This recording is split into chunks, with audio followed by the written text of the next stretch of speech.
T'es-tu déjà demandé comment une personne bonne, quelqu'un de gentil, généreux, plein d'empathie, peut un jour devenir méconnaissable? Comment la patience se change en dureté, la confiance en méfiance, l'amour en froideur? On dirait presque une trahison de sa propre nature. Pourtant, ce n'est pas un basculement soudain, ce n'est pas une chute du jour au lendemain. C'est un processus lent, invisible, qui se déroule si discrètement que même la personne concernée ne voit pas qu'elle est en train de changer. Le psychologue Philippe Zimbardo a donné un nom à ce phénomène, l'effet Lucifer. Le moment où des gens ordinaires, placés dans certaines conditions, deviennent capables du pire. Il a forgé ce concept après son expérience tristement célèbre à Stanford, où de simples étudiants, sans passé criminel, sans intention de nuire, se sont transformés en gardiens brutaux en quelques jours seulement. Pas de voix démoniaque, pas de destin maudit, simplement une situation qui a réveillé leurs parts les plus sombres. Mais l'effet Lucifer ne se limite pas aux prisons, aux guerres ou aux laboratoires. Il s'infiltre dans la vie de tous les jours, au travail, à l'école, dans les familles, dans les relations. Et il commence toujours de la même façon. Petit, une personne bonne, dit oui alors que son cœur crie non. Elle ravale sa colère pour préserver la paix. Elle place les besoins des autres avant les siens, encore et encore. Et à chaque fois, un morceau de son équilibre intérieur disparaît. Elle donne, donne, donne, jusqu'au jour où il ne reste plus que la fatigue et l'amertume. Imagine, quelqu'un qui a passé sa vie à chercher l'harmonie réalise soudain qu'il est devenu un pion. Ses collègues lui refilent leurs tâches. Ses amis l'appellent seulement quand ils ont besoin d'aide. Sa famille exige qu'il soit toujours disponible. Au début, il endure en silence. Il sourit, il acquiesce. Il se montre compréhensif. Mais au fond de lui, un autre feu se met à brûler. Pas le feu lumineux de l'amour, mais la flamme sombre du ressentiment, nourrie par des années de renoncement. Et puis un jour, ça éclate. La personne que tout le monde considérait comme la gentille explose. Elle hausse la voix. Elle se ferme, elle s'éloigne. Elle agit d'une manière que personne n'aurait prévue. Et tous demandent « Mais qu'est-ce qui lui est arrivé? Comment a-t-elle pu changer ainsi ?» La vérité, c'est qu'elle n'a pas changé soudainement. Le mot « monstre » était déjà en train de grandir en elle, nourri par chaque sourire forcé, chaque silence imposé, chaque « oui » arraché.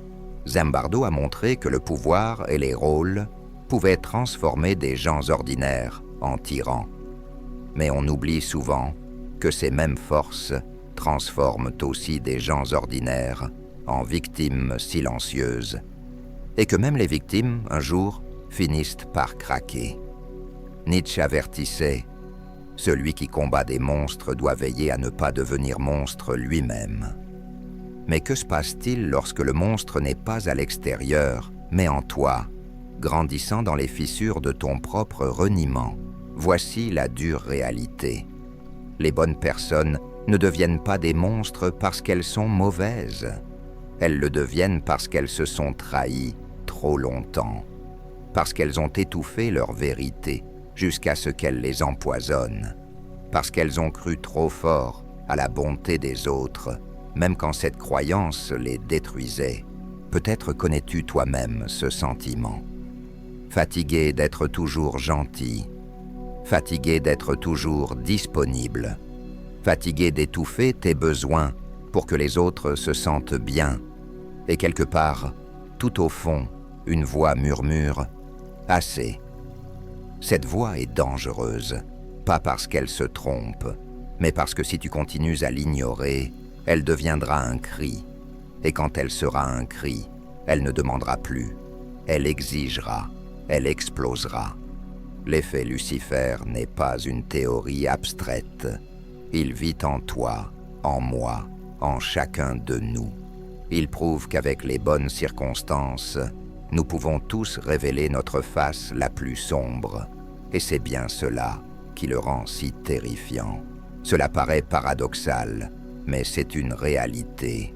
Ceux qui risquent le plus de basculer ne sont pas les cyniques, ni les égoïstes, ni les durs de cœur. Ce sont les bons. Ceux qui écoutent, qui pardonnent, qui évitent les conflits. Ceux qui cherchent l'harmonie à tout prix.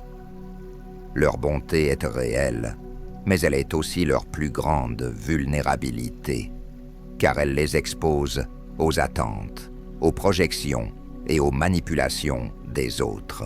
La personne bonne veut la paix. Elle redoute les disputes, elle préfère dire oui 1000 fois plutôt que de décevoir une seule fois. Elle croit au meilleur chez les autres, même quand les preuves du contraire s'accumulent. Et c'est précisément là que commence le piège. Celui qui ne fixe pas ses limites se retrouve défini par celles des autres. Celui qui ne trace pas ses règles finit par vivre selon les règles de ceux qui n'ont aucun scrupule. Peut-être l'as-tu déjà ressenti. Tu offres ton temps, ton énergie, ton écoute. Au début, tout le monde te remercie. On te félicite, on t'admire, on t'appelle le fiable, la personne sur qui on peut compter. Mais rapidement, quelque chose change.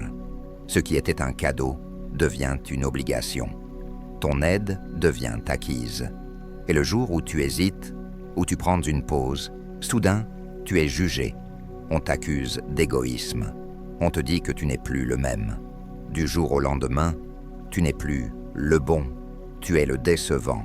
Alors la plupart des bons réagissent ainsi. Ils donnent encore plus, par peur d'être rejetés, par peur d'être abandonnés, par peur de perdre leur identité, d'être utiles. Mais chaque sacrifice supplémentaire nourrit le monstre intérieur, pas celui que les autres craignent, mais celui du ressentiment silencieux. Chaque oui forcé alimente un feu invisible.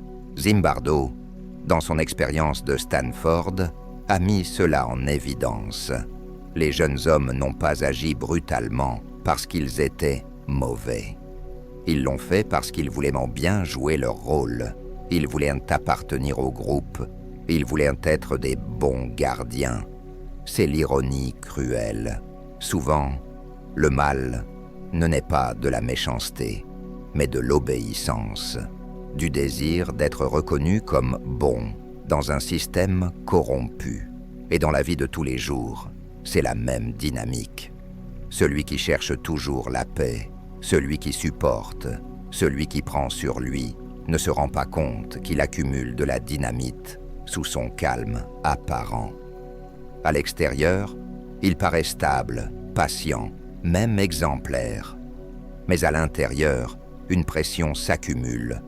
La colère bouillonne. Le ressentiment se transforme en rage muette. Et quand l'explosion survient, elle est d'autant plus violente qu'elle a été préparée par des années de silence. Pourquoi les bons sont-ils si faciles à manipuler?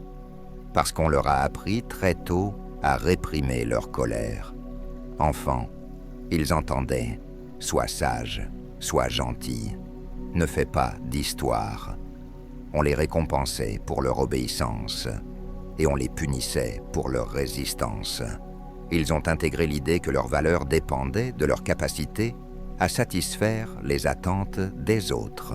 Mais cette programmation est dangereuse. Celui qui croit que sa valeur dépend de son utilité n'ose plus dire non. Il avale ses mots. Il sacrifie sa paix pour sauver des apparences. Et peu à peu, il perd le contact avec lui-même. Voilà comment s'installe l'effet Lucifer. La bonne personne devient à la fois victime et bourreau. Victime de son propre reniement, bourreau quand sa colère refoulée finit par éclater et blesser ceux qui l'entourent. Pas parce qu'elle a choisi le mal, mais parce qu'on ne lui a jamais permis de choisir elle-même. Et c'est là toute la tragédie lorsque le masque tombe, quand la personne gentille s'effondre ou explose. Personne ne voit les années de sacrifice qui ont mené à ce moment. On ne voit que l'explosion. On condamne le monstre, mais jamais le système qui l'a fabriqué. Si tu te reconnais là, tu comprends la vérité. Sous chaque personne bonne se cache une ombre. Et plus elle est ignorée, plus elle grandit. L'effet Lucifer ne guette pas les mauvais. Il guette les bons. Et c'est pourquoi ce sont toujours eux qui se tiennent le plus près du bord. Quand une personne bonne se transforme en monstre, ce n'est presque jamais par hasard. Derrière, il y a des systèmes, des schémas, des fils invisibles qui tirent sur elle. La manipulation n'est pas bruyante, elle n'est pas flagrante. Elle est subtile, silencieuse, rampante.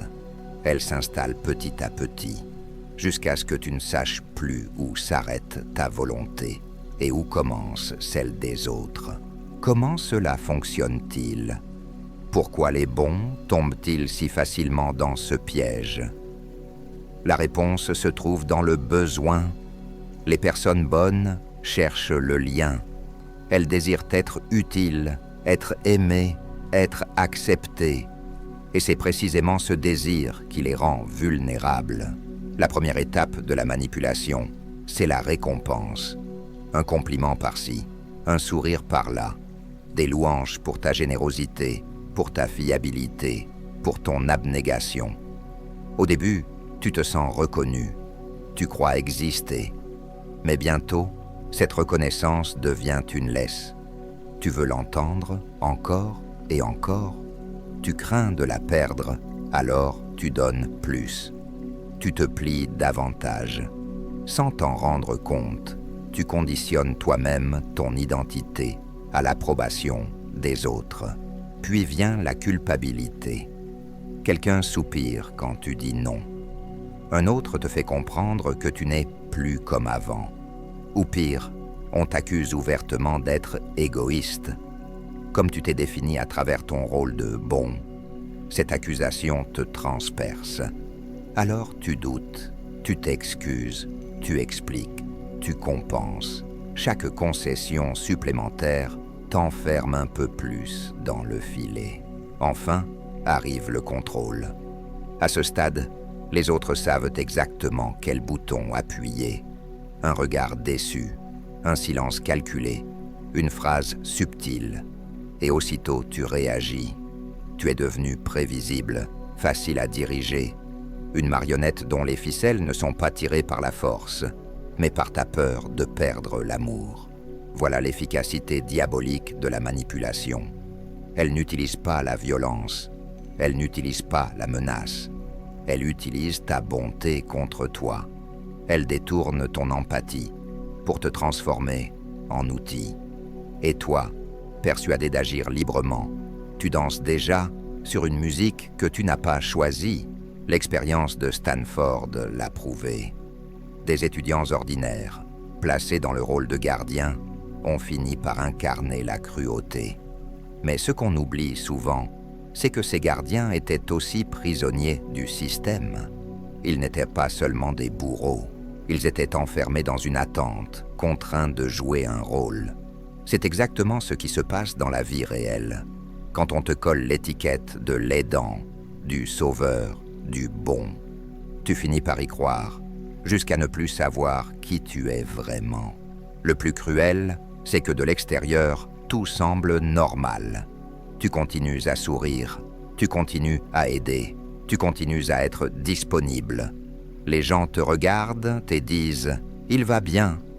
Mais à l'intérieur, la pression monte, la colère gronde, la frustration se mue en rage silencieuse, et plus elle grandit, plus elle te déforme, jusqu'au jour où le masque tombe brutalement. Et ce jour-là, tout le monde est choqué, même toi. Voilà pourquoi certains disent « il a changé du jour au lendemain ». Mais rien n'est soudain. C'est le produit de longues années d'érosion, des années de culpabilité subtile, de contrôle invisible, d'attentes étouffantes. Et la société nourrit ce cycle. Dès l'enfance, on t'apprend à être sage, ne pas répondre, ne pas déranger, obéir et se taire.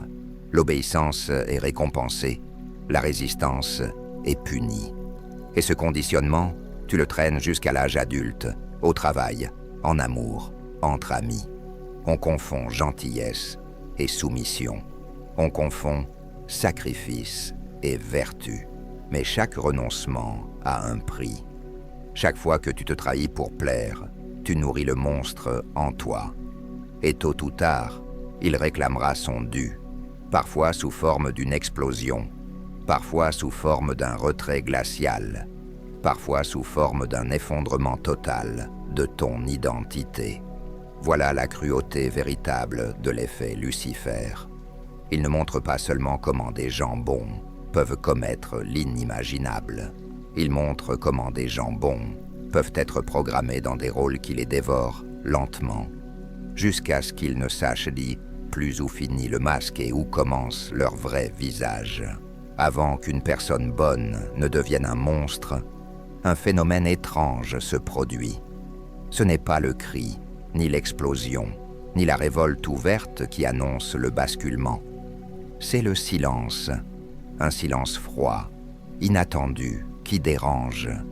C'est le premier signe que l'âme refuse désormais de jouer l'ancien rôle, parce que le silence n'est pas toujours synonyme d'accord. Parfois, le silence est une arme. Parfois, il est résistance. Et quand quelqu'un qui a toujours été disponible se tait soudainement, l'équilibre change.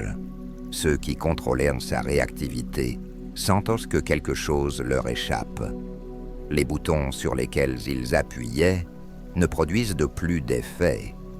Et dans ce vide, une peur naît, non pas chez la personne silencieuse, mais chez ceux qui avaient l'habitude de la dominer. Pourquoi le silence est-il si dangereux? Parce qu'il brise le scénario.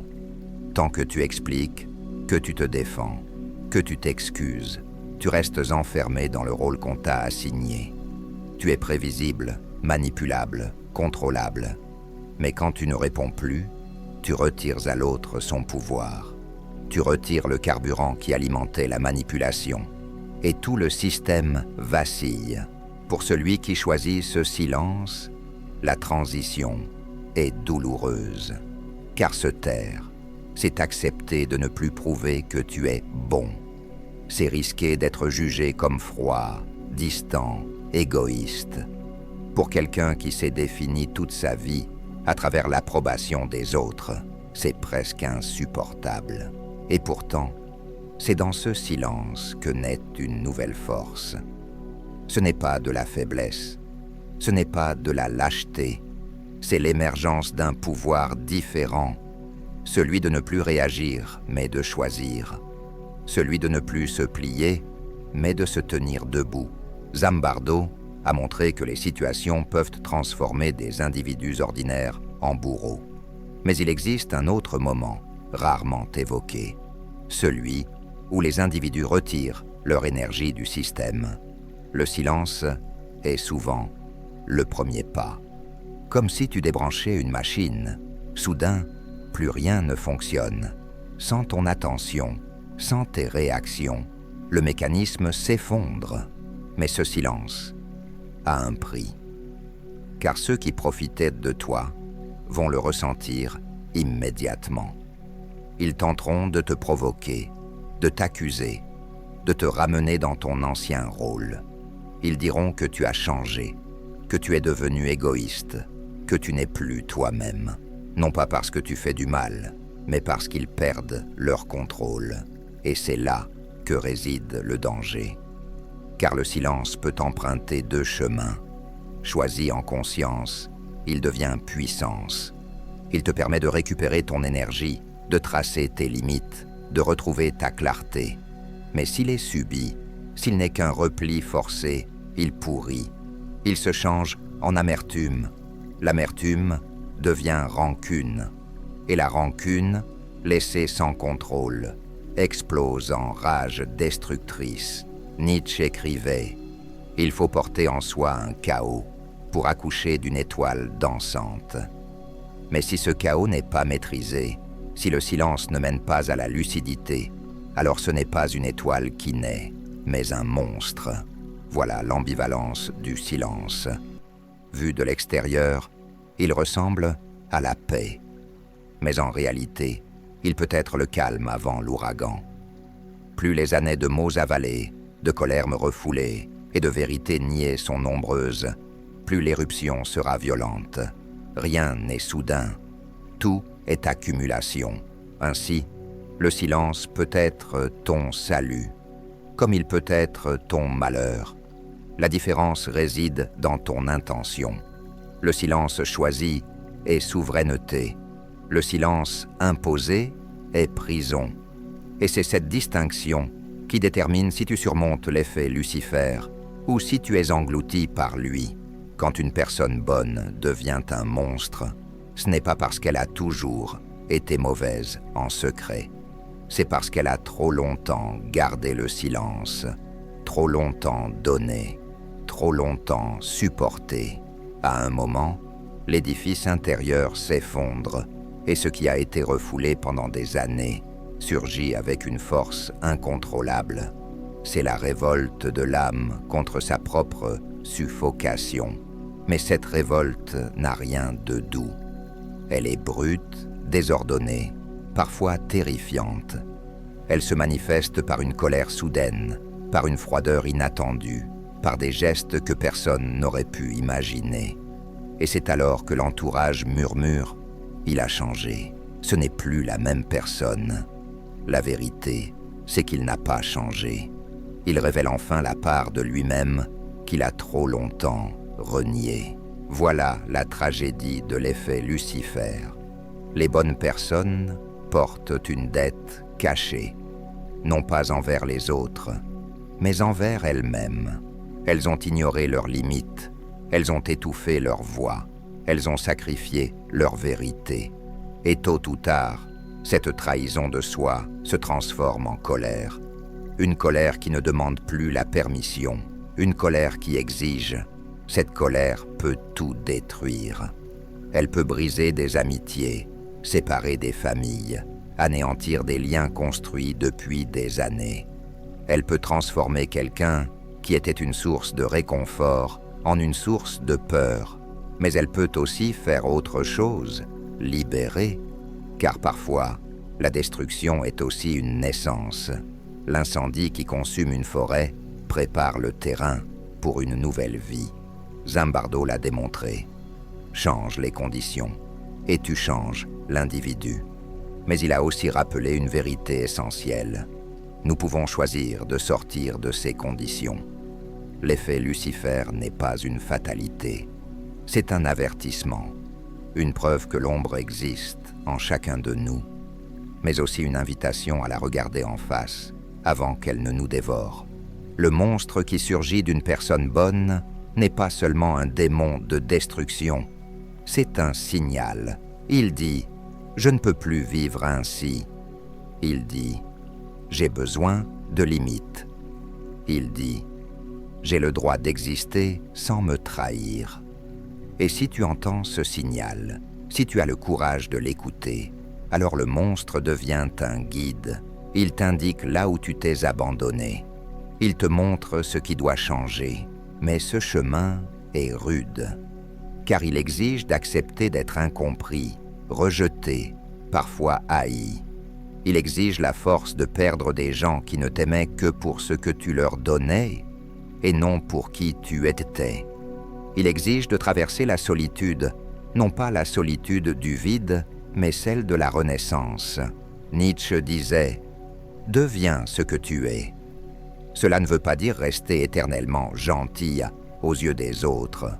Cela veut dire affronter ton ombre, accepter ta colère, tracer tes frontières sans honte. Cela veut dire oser dire non, oser te retirer, oser ne plus être disponible pour ceux qui abusent de ton âme. Et peut-être est-ce là la vérité la plus dure. Les bonnes personnes ne deviennent pas des monstres parce qu'elles sont mauvaises. Elles le deviennent parce qu'elles ne se sont jamais autorisées à être pleinement humaines. Parce qu'elles ont nié leurs besoins, leurs limites, leurs émotions, jusqu'à ce que ces forces reviennent, amplifiées, incontrôlables. La véritable tâche n'est donc pas de tuer le monstre, mais de le comprendre, de voir qu'il porte un message « Tu t'es oublié trop longtemps ». Si tu acceptes ce message, alors tu peux transformer la rage en lucidité, le silence en souveraineté. Tu peux arrêter d'être la victime de l'effet Lucifer pour devenir celui qui l'a dépassé. C'est cela, la vraie liberté. Ne plus être prisonnier du masque de la bonté, ne plus être esclave des attentes des autres, mais assumer ton humanité entière, lumière et ombre à la fois. Car la véritable force ne réside pas dans le fait d'être toujours bon. La véritable force est dans le fait d'être entier.